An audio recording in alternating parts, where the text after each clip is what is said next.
हम कथा सुनाते राम सकल गुण धाम की, हम कथा सुनाते राम सकल गुण धाम की। ये रामायण है पुण्य कथा श्री राम की।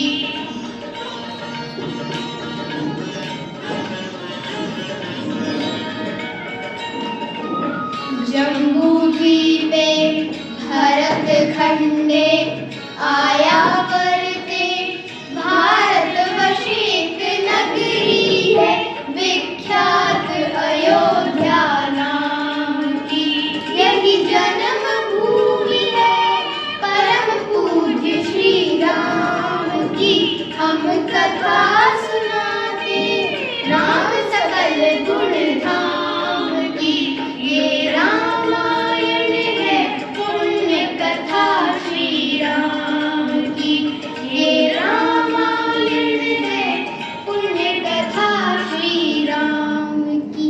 नमस्कार, आज हम आपके समक्ष रामायण के उस भाग को प्रस्तुत करने जा रहे हैं जहां भरत अपने बड़े भ्राता श्री राम को लेने चित्रकूट जा पहुंचे हैं। राम कहे मन धीर धरो, भरत राम का रूप मन हर्षित प्रसन्न करो, प्रेम ही सुख की धूप। ननिहाल से वापस अयोध्या आकर भरत को अपने पिता की दुखद मृत्यु का समाचार और श्री राम के वन गमन के बारे में पता चलता है। माता कैकेयी से संपूर्ण घटना की जानकारी मिलने पर उनके मन में माता कैकेयी के प्रति घृणा और क्रोध के अलावा कुछ नहीं था। माता कैकेयी के इस व्यवहार से उन्हें ऐसा लगा कि बड़े भाई मेरे बारे में क्या सोचते होंगे। तन मन से आहत भरत अयोध्या की राजगद्दी को स्वीकार करने को तैयार नहीं है। वे कहते हैं, हे मंत्री, इस राजगद्दी पर तो मेरा अधिकार है ही नहीं। इसके अधिकारी तो मेरे अग्रज राम है। इस पर वही बैठेंगे, मैं कदापि नहीं। हम सब आज ही वन में प्रस्थान करेंगे और राम को मनाकर वापस लाएंगे। जो आज्ञा।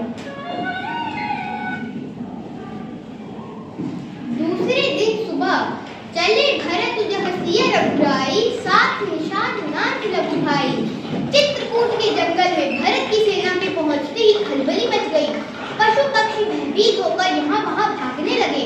यह सब देख लक्ष्मण की जिज्ञासा बढ़ी और दूर से ही दृष्टि डालने पर लक्ष्मण को यह समझते देर नहीं लगी कि भरत अपनी चतुरंगिनी सेना लेकर आ रहा है।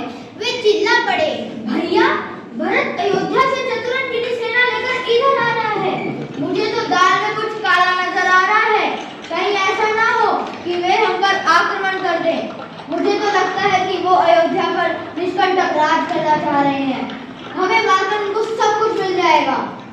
लक्ष्मण, यह क्या कह रहे हो? मैं ठीक कह रहा हूँ भैया। नहीं लक्ष्मण, हमारा भरत ऐसी नीच हरकत कभी नहीं करेगा। वो अवश्य ही हमसे मिलने आ रहा है। अगर मिलने आ रहा है तो सेना को साथ लाने की क्या जरूरत थी? भैया, मेरा प्रणाम स्वीकार कीजिए। आप अयोध्या लौट चलिए, राजगद्दी अपना लीजिए। उस पर आपका अधिकार है। जो कुछ घटनाएं घटी उन्हें भूल जाइए। भरत, मैं पिताजी के आदेश पर यहाँ आया हूँ। उनकी मृत्यु के उपरांत उनकी आज्ञा की अवहेलना कैसे करूँ? तुम ही बताओ, क्या यह उचित होगा? अयोध्या का राजकाज अब तुम ही संभालो। पिताजी की आज्ञा का पालन करो। हे राम, मुझे अपने किए पे दुख है। तुम अयोध्या वापस चलो और राज सिंहासन संभालो। मुझे क्षमा करें, मेरे लिए पिता की आज्ञा सर्वोपरि है। मैं हर हाल में उनकी आज्ञा का पालन करूंगा।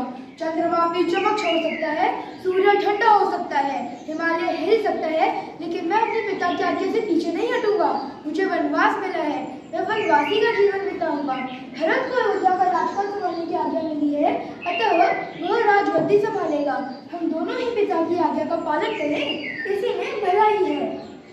भैया, अगर आपकी यही इच्छा है तो ठीक है, लेकिन मेरी एक प्रार्थना है।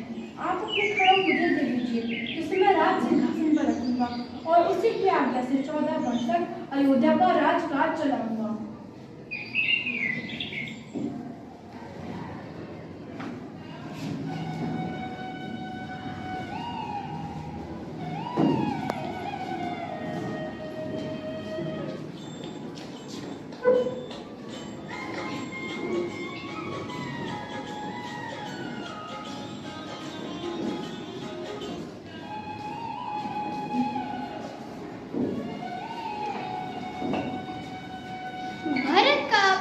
भाई राम के प्रति अनन्य स्नेह संसार में दुर्लभ है।